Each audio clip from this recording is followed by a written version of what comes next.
all the press people, good evening. என்னை பொறுத்த வரைக்கும் ஒரு most happiest day in my life அப்படி சொல்லிக்கலாம். காளையோட கல்யாணங்கும் போது எங்களுக்கு எல்லாம் அது ஒரு ட்ரீம். இன்னைக்கு ஒரு ஃபுல்ஃபில் ஆகிற ஒரு நாள் இன்னைக்கு எங்களுக்கு எல்லாருக்கும். அது ரொம்ப சந்தோஷம். என்னன்னா பொள்ளாச்சி ஊத்துக்குழி காளிங்கராயர் ஃபேமிலி சொல்லி சொல்லி நிறைய கேள்விப்பட்டிருக்கேன்.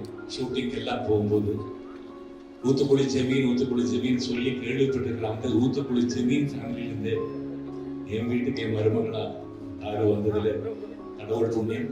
அதுக்கு கடவுளுக்கு நான் சொல்றேன். And thank you Hari. இப்படி நான் மருமகள் சொல்ல மாட்டேன். எங்க வீட்டுக்கு அவள் மருமகள் இல்லை, எங்க பொண்ணு. ரொம்ப சந்தோஷம்.